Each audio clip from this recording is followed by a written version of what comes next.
Assalamualaikum warahmatullahi wabarakatuh. Sahabat Rizka Story, mari sejenak kita bersholawat kepada baginda Nabi Muhammad Shallallahu Alaihi Wasallam.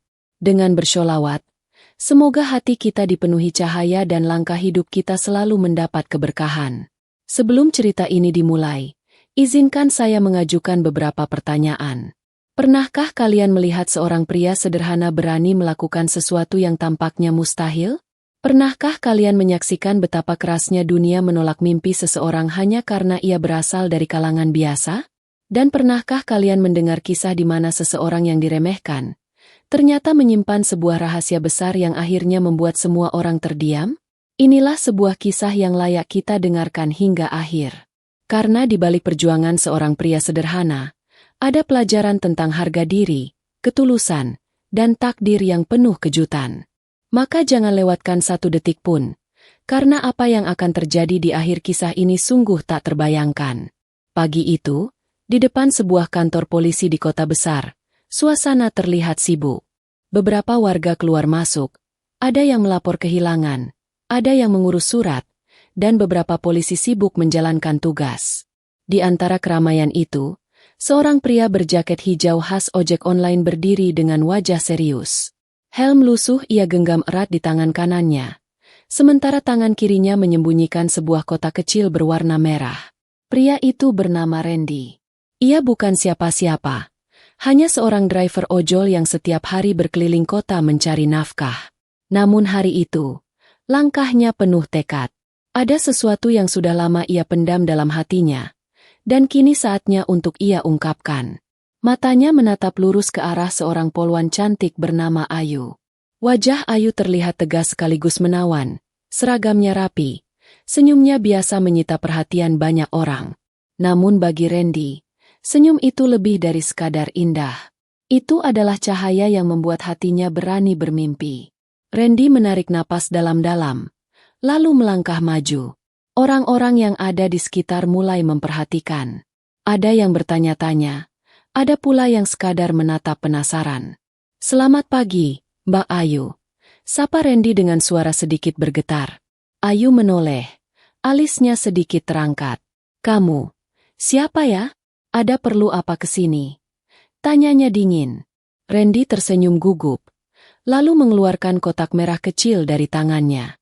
Dengan berani, ia berlutut di depan Ayu, tepat di halaman kantor polisi. Disaksikan banyak mata yang terkejut. "Saya Randy, hanya seorang driver ojol sederhana. Tapi saya datang ke sini dengan niat tulus.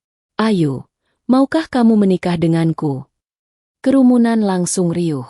Beberapa polisi lain menahan tawa, warga yang melintas berhenti dan mengeluarkan ponsel untuk merekam. Semua tidak percaya dengan apa yang mereka lihat. Seorang pria sederhana berani melamar seorang polwan cantik di depan kantor polisi pula. Ayu terdiam beberapa detik, lalu senyum tipis muncul di wajahnya. Namun senyum itu bukanlah kebahagiaan, melainkan ejekan. "Kamu serius? Hahaha, melamar aku? Kamu pikir siapa dirimu?" Suasana semakin gaduh. Beberapa polisi lain berbisik sambil tertawa. Randy tetap berlutut. Wajahnya pucat namun hatinya teguh. "Aku serius. Ayu, aku mungkin hanya seorang ojol, tapi cintaku tulus. Aku benar-benar ingin menjadikanmu pendamping hidupku." Ayu menatapnya tajam, lalu tertawa sinis. "Kamu bermimpi terlalu tinggi. Jangan pernah mengulang hal memalukan ini lagi. Kamu tidak pantas." Kata-kata itu menusuk hati Randy. Namun, bukan hanya kata-kata. Tiba-tiba Ayu mengambil bangku plastik yang ada di dekatnya, lalu melemparkannya ke arah Randy. Bangku itu menghantam bahunya, membuatnya meringis kesakitan. Kerumunan terdiam sejenak, lalu beberapa orang malah tertawa lebih keras. "Apa salahku sampai diperlakukan seperti ini?" ucap Randy lirih, matanya berkaca-kaca. Namun tak ada yang menjawab. Semua hanya menonton, seolah kejadian itu hanyalah hiburan pagi yang mengejutkan. Di balik luka dan rasa malu itu, ada sesuatu yang masih tersembunyi. Sebuah rahasia besar tentang siapa sebenarnya sosok ojol bernama Randy ini. Rahasia yang kelak membuat semua orang di tempat itu terdiam syok. bahkan tak percaya dengan apa yang mereka saksikan. Kerumunan yang menyaksikan kejadian itu semakin ramai. Beberapa warga bahkan sudah menyalakan kamera ponsel, merekam setiap detik momen memalukan yang menimpa Randy. Di mata mereka, adegan itu seolah tontonan lucu, padahal bagi Randy, itu adalah pukulan paling menyakitkan dalam hidupnya. Ayu berdiri tegak dengan wajah sinis. Lihatlah dirimu, Randy. Bajumu lusuh, wajahmu penuh keringat. Tanganmu hitam karena setiap hari bergelut dengan motor dan jalanan berdebu. Dan kau berani-beraninya melamarku. Seorang polwan yang terhormat? Apa kau tidak bercermin dulu sebelum melakukan hal konyol ini? Ucapan itu menusuk telinga Randy. Ia hanya bisa menunduk, memeluk kotak merah kecil berisi cincin murah yang ia beli dari hasil keringatnya. Hatinya teriris. Ia tidak pernah menyangka keberanian yang ia kumpulkan dengan susah payah justru dibalas dengan hinaan di depan umum. Beberapa polisi pria yang ada di sana ikut menertawakan. Salah satunya berkata lirih kepada rekannya, "Kasihan, masih ojol saja sudah berani melamar polwan. Benar-benar tidak tahu diri." Temannya menimpali dengan nada meremehkan. "Hahaha, mungkin dia terlalu banyak nonton drama." Randy mendongak, mencoba menahan air matanya agar tidak jatuh. Dengan suara parau ia berkata, "Aku tahu aku tidak sempurna. Aku sadar aku bukan siapa-siapa. Tapi apa salahnya jika aku mencoba? Apa salahnya jika aku datang dengan niat tulus?" Namun Ayu justru menatapnya dengan tatapan penuh amarah. Ia melangkah maju, lalu menunjuk wajah Randy dengan telunjuknya. "Salahmu adalah, kamu terlalu berani bermimpi. Jangan pernah berharap bisa menyentuh dunia kami. Dunia orang kecil seperti kamu tak akan pernah sama dengan dunia kami."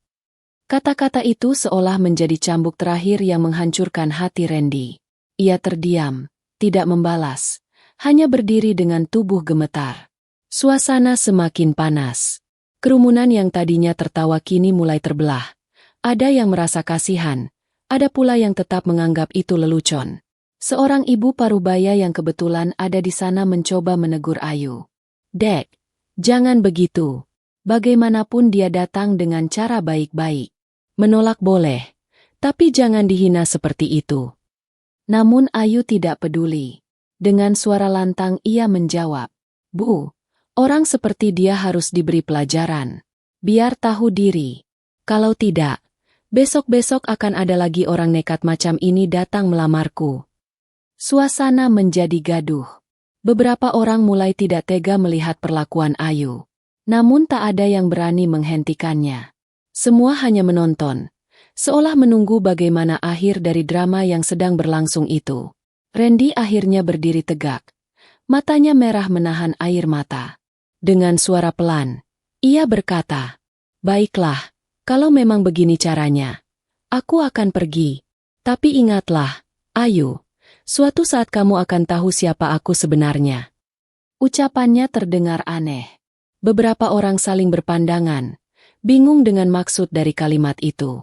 Namun Ayu hanya menertawakan lagi, menganggapnya sekadar ancaman kosong dari seorang ojol yang patah hati. Randy pun berbalik, melangkah perlahan meninggalkan kerumunan. Punggungnya tampak ringkih, namun langkahnya tetap tegap. Orang-orang menatapnya dengan berbagai ekspresi. Kasihan, heran, ada pula yang masih menertawakan. Tak seorang pun menyadari bahwa di balik sosok sederhana itu tersimpan sebuah rahasia besar. Rahasia yang, jika terbongkar, akan membuat semua orang terdiam, termasuk Ayu yang baru saja menghina dan mempermalukannya. Siang itu, setelah meninggalkan kantor polisi dengan hati penuh luka, Randy mengendarai motornya menyusuri jalan kota. Angin berhembus kencang, seakan ikut merasakan getir yang ia alami. Senyum getir sesekali muncul di wajahnya, meski matanya masih merah karena menahan tangis. Di kepalanya, suara hinaan Ayu terus terngiang. "Kamu tidak pantas. Kamu tidak tahu diri. Dunia kita berbeda." Kalimat itu menusuk lebih dalam dibanding bangku yang sempat menghantam bahunya. Randy menepi di sebuah taman kota yang sepi. Ia memarkir motornya, lalu duduk di bangku kayu. Dari jaketnya, ia mengeluarkan ponsel tua, membuka sebuah pesan yang tersimpan di layar. Pesan itu berasal dari seseorang yang namanya sangat dihormati. Randy, jangan biarkan siapapun merendahkanmu. Ingat siapa dirimu. Ingat darah yang mengalir dalam tubuhmu. Suatu hari, jika waktunya tiba, mereka akan tahu kebenarannya. Randy menatap layar ponsel itu cukup lama, lalu menarik napas panjang. Ayah, aku hanya ingin dicintai apa adanya. Bukan karena siapa aku sebenarnya. Gumamnya lirih. Tak banyak orang tahu bahwa Randy bukanlah pria biasa. Selama ini ia memilih hidup sederhana sebagai driver ojek online, berbaur dengan masyarakat kecil, mencari nafkah dengan keringat sendiri. Namun, di balik kesederhanaannya, tersimpan identitas yang jauh lebih besar dari sekadar seorang ojol. Sore harinya, ketika Randy tiba di kosannya yang sederhana, sebuah mobil hitam mewah tiba-tiba berhenti di depan rumah kontrakan itu. Dua pria berbadan tegap turun dari dalam mobil, mengenakan setelan rapi dan kacamata hitam. Mereka berjalan menghampiri Randy dengan sikap penuh hormat. "Sore, Tuan Muda," ucap salah satu dari mereka sambil sedikit menundukkan kepala. Randy buru-buru memberi isyarat dengan tangannya. "Jangan panggil aku begitu di sini. Aku hanya Randy, driver ojol biasa. Ingat itu." Kedua pria itu saling pandang, lalu mengangguk patuh. Namun ekspresi mereka tetap menunjukkan rasa khawatir. "Tuan Muda, ayah Anda ingin segera bertemu. Beliau khawatir dengan kejadian pagi tadi. Semua orang sudah mulai membicarakannya. Video Anda dilamar sudah tersebar luas di media sosial." Randy terdiam. Ia tidak menyangka kejadian yang penuh luka itu ternyata sudah menjadi konsumsi publik. Hatinya semakin gelisah. "Aku tidak peduli dengan video itu. Yang aku pedulikan hanyalah bagaimana perasaan orang-orang yang benar-benar menilainya dengan tulus. Tapi baiklah, aku akan menemui ayah." Tanpa berkata banyak, Randy naik ke dalam mobil bersama kedua pria itu. Motor tuanya dititipkan pada seorang tetangga kos. Mobil hitam itu melaju cepat, meninggalkan gang sempit menuju pusat kota. Tak lama kemudian, mobil itu berhenti di depan sebuah rumah besar yang dijaga ketat. Pagar besi tinggi, kamera pengawas di setiap sudut, serta beberapa petugas keamanan membuat tempat itu jelas bukan rumah biasa. Saat pintu terbuka, tampak seorang pria parubaya dengan seragam militer berpangkat tinggi berdiri menunggu. Wajahnya tegas, sorot matanya tajam, namun penuh wibawa. Dialah Jenderal Arman, ayah kandung Randy, sekaligus salah satu tokoh penting di negeri ini. "Randy, anakku." Suara Jenderal Arman berat namun hangat. "Ayah sudah mendengar semuanya. Kenapa kau lakukan hal itu di depan umum?" Randy menunduk. "Ayah, aku hanya ingin dicintai apa adanya. Aku tidak ingin dikenal sebagai anak seorang jenderal. Aku ingin merasakan bagaimana rasanya hidup sederhana, dicintai tanpa pamrih. Tapi ternyata, dunia terlalu kejam untuk itu." Jenderal Arman mendekat, menepuk pundak anaknya. "Anakku, dunia memang sering buta. Mereka menilai dari apa yang tampak, bukan dari hati. Tapi ingat, darahmu bukan darah sembarangan. Jika waktunya tiba, semua akan tahu siapa dirimu." Randy menggenggam tangan ayahnya erat. Dalam hatinya, ia tahu bahwa rahasia ini tak bisa terus ia sembunyikan. Dan cepat atau lambat, semua orang termasuk Ayu akan mengetahui siapa dirinya yang sebenarnya. Keesokan harinya, suasana di kantor polisi berbeda dari biasanya. Sejak pagi, para anggota sibuk membicarakan kejadian kemarin. Video Randy yang nekat melamar Ayu sudah viral di media sosial. Komentar masyarakat pun terbelah. Ada yang menertawakan, ada yang menyayangkan, bahkan ada pula yang justru memuji keberanian Randy. Ayu, yang menjadi pusat perhatian, merasa dirinya dipermalukan. Wajahnya muram, namun gengsinya membuat ia tetap bersikap seolah tak terjadi apa-apa. Beberapa rekannya mencoba bercanda. "Wah, Ayu, ternyata kamu populer sekarang. Jadi idola ojol se-Indonesia." Ayu merengut kesal. "Hentikan. Jangan bahas lagi soal itu. Itu semua hanya ulah orang gila yang tidak tahu diri." Namun, jauh di lubuk hatinya, ada rasa tidak tenang. Tatapan masyarakat yang memandang sinis kepadanya, komentar pedas di media sosial yang menyebutnya arogan, mulai membuatnya resah. Ia mulai bertanya-tanya, apakah tindakannya kemarin memang sudah keterlaluan? Sore itu, Ayu duduk sendirian di ruangannya. Ia menatap layar ponsel, membaca komentar warganet. Kasihan si ojol, dia tulus, tapi malah dihina. Kalau memang tidak suka, tolak baik-baik. Kenapa harus pakai bangku segala?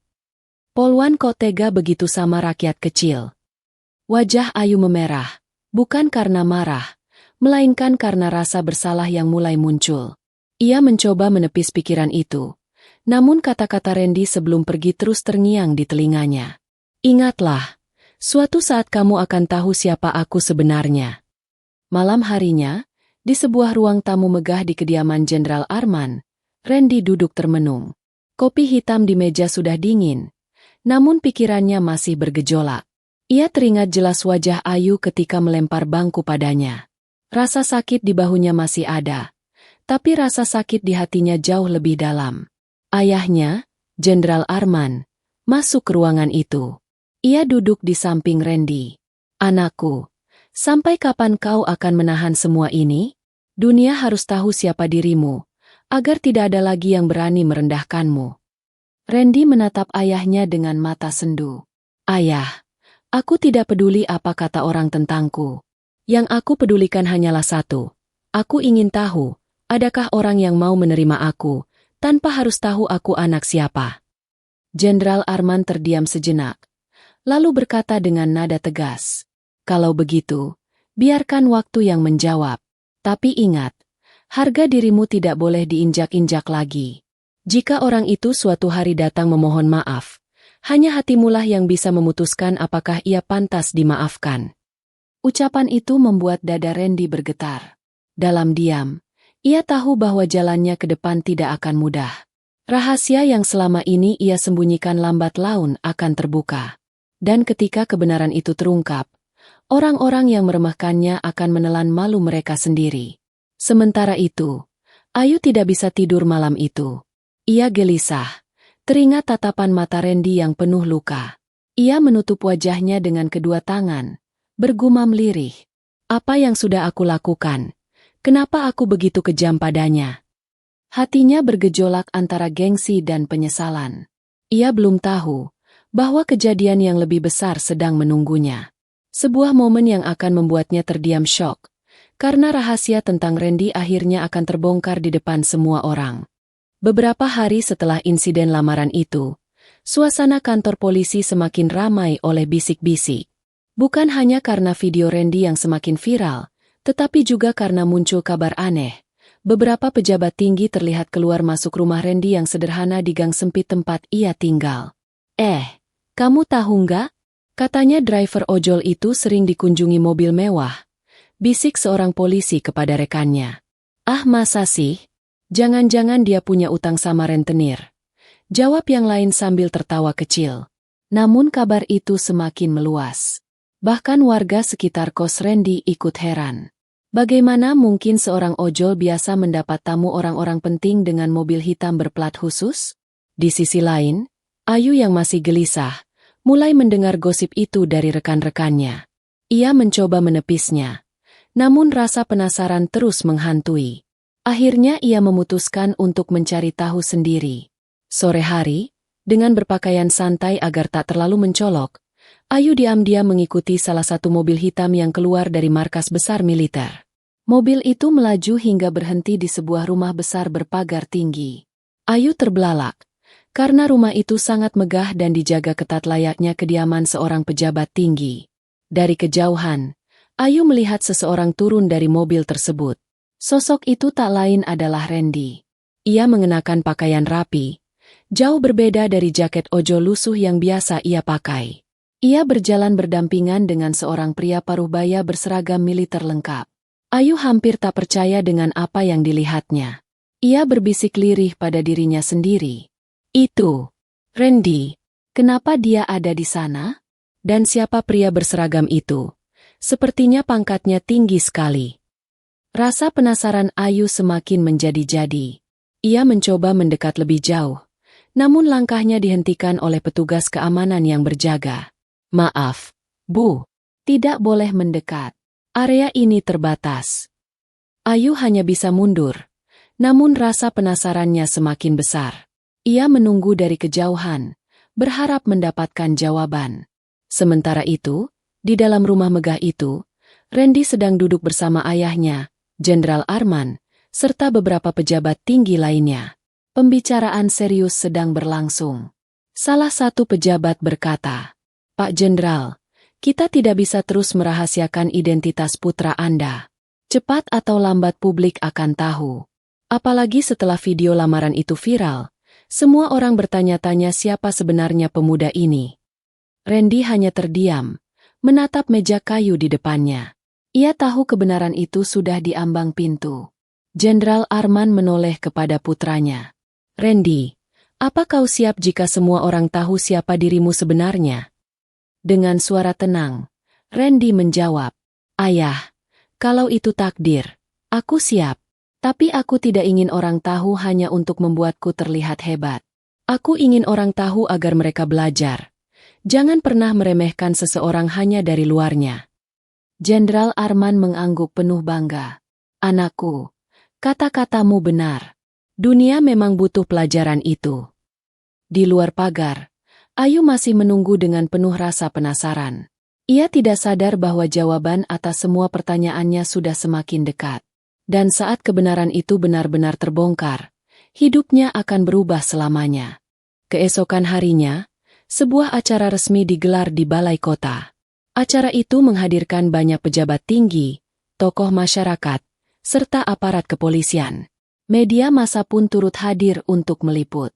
Awalnya, acara tersebut terlihat formal dan biasa saja, namun di akhir sesi, suasana mendadak berubah menegangkan. Ketika sang pembawa acara menyebut nama Jenderal Arman, semua mata tertuju pada sosok berwibawa itu. Jenderal Arman berdiri, lalu mengajak seseorang maju ke panggung. Sosok itu tidak lain adalah Randy. Penampilannya kali ini benar-benar berbeda. Rapi, berwibawa, mengenakan jas hitam elegan. Tak ada lagi jaket ojol lusuh yang melekat di tubuhnya. Sorak-sorai dan bisik-bisik langsung terdengar di antara para tamu undangan. Beberapa jurnalis bahkan segera mengarahkan kamera mereka. "Itu kan pria yang viral kemarin, driver ojol yang melamar Polwan," bisik seorang wartawan. "Benar. Tapi kenapa dia bisa berdiri di samping Jenderal Arman?" sahut yang lain heran. Di kursi belakang, Ayu yang datang sebagai perwakilan kepolisian hanya bisa terpaku. Matanya membesar, mulutnya terbuka. Ia nyaris tak percaya dengan apa yang dilihatnya. Jenderal Arman mulai berbicara lantang. "Hari ini, saya ingin memperkenalkan kepada kalian semua. Pemuda ini bukanlah orang asing. Ia adalah putra saya, penerus keluarga saya, dan calon pewaris tanggung jawab besar di negeri ini. Namanya adalah Randy Arman Pratama." Sontak ruangan gempar. Semua orang berdiri, sebagian bertepuk tangan, sebagian lagi masih terkejut. Kamera media menyorot Randy. Wajahnya tenang meski hatinya bergetar. Randy lalu mengambil mikrofon, menatap seluruh tamu yang hadir. "Saya tahu, beberapa hari terakhir banyak orang menertawakan saya. Banyak yang menghina, bahkan merendahkan saya. Itu tidak salah, karena memang mereka hanya melihat saya sebagai seorang driver ojol. Tapi ketahuilah, saya sengaja hidup sederhana, karena saya ingin merasakan bagaimana menjadi rakyat biasa. Saya ingin tahu, siapa yang benar-benar bisa menerima saya apa adanya." Suasana menjadi hening. Semua orang mendengarkan dengan penuh perhatian. "Dan ternyata," lanjut Randy, "dunia tidak selalu adil. Orang mudah menghina tanpa tahu siapa kita sebenarnya. Namun dari pengalaman itu, saya belajar, jangan pernah menilai seseorang hanya dari tampilan luarnya." Kata-kata itu menggema di seluruh ruangan. Beberapa orang yang dulu menertawakan Randy kini menunduk malu. Di kursinya, Ayu merasa tubuhnya gemetar. Air matanya menetes tanpa ia sadari. Ia teringat semua kata-katanya, semua hinaan, dan perbuatan kasarnya kepada Randy. Sekarang, semuanya kembali padanya seperti tamparan keras. Ayu berbisik pada dirinya sendiri. Ya Allah, apa yang sudah aku lakukan? Aku mempermalukan orang yang ternyata jauh lebih mulia daripada yang aku kira.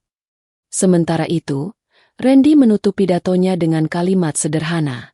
Mulai hari ini, aku tidak peduli siapa yang menertawakanku. Karena aku tahu, harga diri bukan ditentukan oleh status, melainkan oleh hati yang tulus. Tepuk tangan bergemuruh memenuhi ruangan. Namun di balik semua itu, ada satu orang yang benar-benar hancur hatinya. Ayu, wanita yang dulu meremehkan Randy, kini hanya bisa terdiam syok, menanggung rasa malu dan penyesalan yang tak terkira. Setelah acara di balai kota itu selesai, nama Randy langsung menjadi perbincangan nasional. Media-media besar menuliskan berita tentang driver ojol viral, yang ternyata putra seorang jenderal berpengaruh. Foto dan video pidatonya tersebar luas, mendapat pujian dari masyarakat. Pemuda rendah hati, meski anak jenderal, rela hidup sederhana. Pelajaran bagi kita semua, jangan pernah meremehkan orang lain. Komentar demi komentar memenuhi jagat maya, menjadikan Randy sosok inspiratif mendadak. Namun, di balik sorotan publik itu, ada seseorang yang merasa dunianya runtuh. Ayu. Sejak kepulangannya dari acara tersebut, ia hanya bisa termenung di kamarnya. Wajahnya pucat, matanya bengkak karena menangis semalaman. Ia terus teringat kejadian saat dirinya menghina, menertawakan, bahkan melempar bangku ke arah Randy.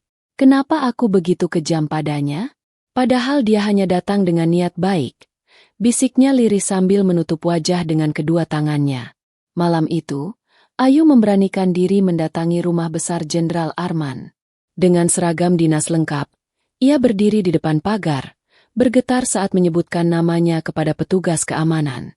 Setelah mendapat izin, ia dipersilakan masuk. Di ruang tamu yang megah, Ayu menunduk dalam-dalam ketika Randy muncul dari balik pintu. Randy tampak berbeda, begitu tenang dan berwibawa dengan pakaian formalnya. Randy, aku. Suara Ayu bergetar. Aku datang untuk meminta maaf. Aku sadar aku sudah keterlaluan. Aku menyesal. Randy hanya menatapnya lama. Wajahnya tanpa senyum, namun juga tanpa amarah. Ia melangkah perlahan, lalu duduk di hadapan Ayu. Aku sudah bilang sejak awal, Ayu, aku hanya ingin tahu siapa yang bisa menerima aku tanpa peduli siapa aku sebenarnya. Dan kamu sudah menunjukkan dirimu yang sebenarnya. Air mata Ayu jatuh deras. Ia mencoba menggenggam tangan Randy, namun Randy menariknya pelan. Aku tidak membencimu, Ayu. Tapi aku juga tidak bisa melupakan apa yang sudah terjadi. Luka itu terlalu dalam. Suasana hening. Hanya terdengar isakan kecil dari Ayu. Sementara Randy berdiri, menatap keluar jendela rumah besar itu. Ayu, katanya dengan suara berat. Kadang hidup memberi kita kesempatan untuk belajar. Bukan untuk kembali mengulang, tapi agar kita tahu bagaimana seharusnya bersikap di kemudian hari. Ayu terisak semakin keras, menyadari bahwa maaf mungkin bisa ia dapatkan, tapi kesempatan untuk memperbaiki semuanya sudah hilang. Randy melangkah pergi, meninggalkan Ayu yang terpuruk di ruang tamu penuh penyesalan. Dan sejak hari itu, nama Randy tidak lagi hanya dikenal sebagai seorang driver ojol, melainkan sebagai sosok yang mengajarkan dunia arti dari ketulusan dan harga diri. Sementara Ayu, selamanya menanggung rasa bersalah, karena telah meremehkan seseorang yang ternyata jauh lebih berharga dari yang ia kira. Sahabat Rizka Story, setelah kita mendengar kisah Randy si driver ojol yang nekat melamar seorang polwan cantik dan mendapat penolakan penuh hinaan, hingga akhirnya membuat semua orang terdiam ketika jati dirinya terbongkar, ada begitu banyak pelajaran yang bisa kita ambil. Pertama, jangan pernah meremehkan orang lain hanya karena penampilannya sederhana. Hidup ini penuh misteri. Kita sering menilai seseorang hanya dari apa yang tampak di depan mata. Pakaiannya lusuh, pekerjaannya biasa-biasa saja, atau kehidupannya sederhana. Padahal kita tidak pernah tahu siapa dia sebenarnya, apa yang ia miliki, atau bahkan bagaimana perjalanan hidup yang ia jalani. Randy adalah contoh nyata.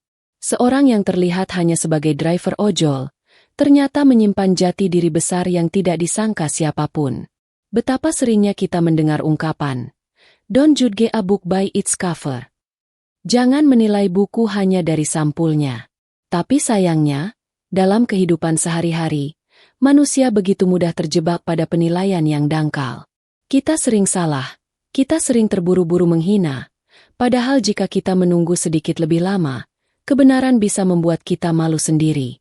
Kedua, ketulusan hati adalah harta yang paling berharga. Randy datang dengan niat baik, membawa keberanian yang tulus. Ia tidak membawa mobil mewah, tidak mengenakan jas elegan, tidak menawarkan kekayaan atau jabatan. Yang ia bawa hanyalah keberanian dan cinta yang lahir dari hatinya. Namun justru ketulusan itu ditolak, dihina, bahkan dipermalukan. Dari sini kita belajar bahwa di dunia ini, ketulusan seringkali tidak dihargai. Orang lebih memilih yang terlihat indah di luar, daripada yang benar-benar indah di dalam. Namun ketahuilah, sahabat, bahwa ketulusan tidak pernah sia-sia. Mungkin manusia menolaknya, mungkin dunia menertawakannya, tapi Allah melihat isi hati hambanya. Dan apa yang dilakukan dengan hati yang bersih, akan kembali membawa kebaikan suatu saat nanti. Ketiga, kita tidak bisa mengukur harga diri seseorang dari pekerjaan atau status sosialnya. Seringkali, masyarakat menaruh standar yang keliru. Seolah-olah orang yang berpangkat tinggi, berharta banyak, atau memiliki kedudukanlah yang layak dihormati.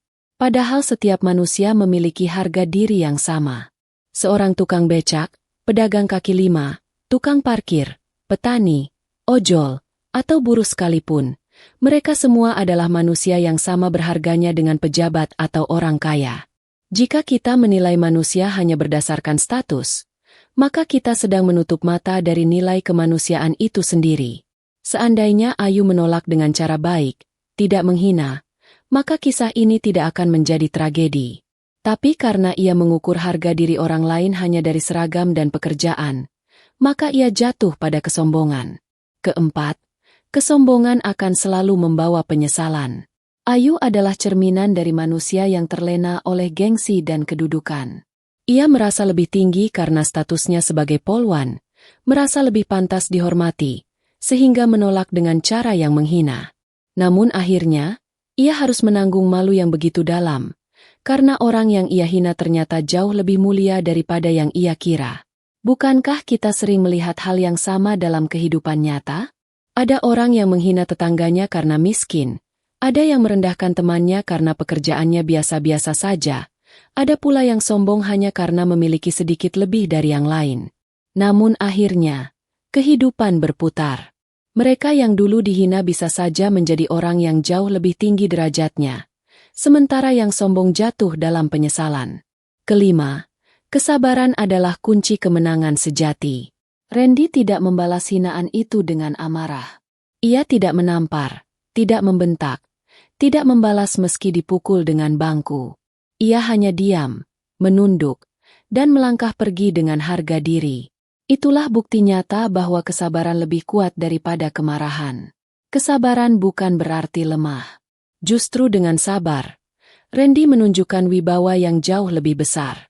Sahabat Rizka Story, berapa sering dalam hidup kita merasa ingin membalas hinaan dengan hinaan, membalas keburukan dengan keburukan? Namun kisah ini mengajarkan kita bahwa balasan terbaik adalah kesabaran. Karena dengan sabar, waktu sendiri yang akan menunjukkan kebenaran. Keenam, rahmat dan kasih sayang Allah selalu hadir dalam bentuk yang tak terduga.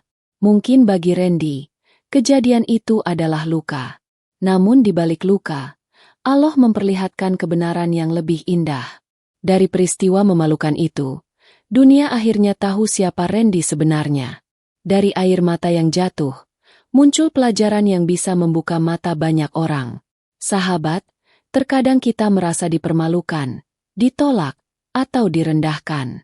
Tapi percayalah, Allah tidak pernah tidur. Jika kita ikhlas, maka suatu hari kebenaran akan terungkap. Seperti pepatah, yang benar akan tetap berdiri, meski 1000 kebohongan berusaha menjatuhkannya. Ketujuh, maaf adalah pilihan, namun harga diri tidak boleh diinjak-injak. Di akhir kisah, Ayu datang meminta maaf. Randy memaafkan, tapi ia tidak menghapus luka yang pernah ada. Ia memilih menjaga harga dirinya. Dari sini kita belajar bahwa memaafkan memang mulia, tapi bukan berarti kita harus membiarkan diri kita diinjak lagi. Harga diri harus dijaga, karena tanpa harga diri, kita tidak punya kehormatan sebagai manusia. Sahabat Rizka Story, kisah ini mengingatkan kita pada satu hal penting. Hidup adalah misteri, jangan pernah meremehkan siapapun. Bisa jadi, orang yang hari ini terlihat hina, kelak jauh lebih mulia daripada kita. Bisa jadi, orang yang hari ini sederhana, ternyata memiliki rahasia besar yang Allah simpan sebagai kejutan. Maka dari itu, mari kita latih hati kita untuk selalu menghargai siapapun. Sambut setiap orang dengan sikap baik, tolak dengan kata-kata lembut jika kita tidak berkenan, dan jangan sekali-kali menjadikan orang lain bahan hinaan. Karena lidah yang merendahkan bisa menjadi pedang yang menusuk diri kita sendiri. Terakhir, marilah kita ambil hikmah dari kisah ini untuk kehidupan kita sehari-hari. Jika kita berada di posisi Randy, mari kita belajar untuk tetap sabar, tetap teguh, dan tidak kehilangan harga diri. Dan jika kita berada di posisi Ayu, mari kita segera sadar sebelum terlambat, agar tidak menyesal karena kesombongan kita sendiri. Semoga kisah ini menjadi pelajaran yang dalam bagi kita semua, dan semoga Allah selalu membimbing kita agar menjadi manusia yang rendah hati, tidak sombong, dan mampu melihat nilai sejati dari setiap insan. Assalamualaikum warahmatullahi wabarakatuh.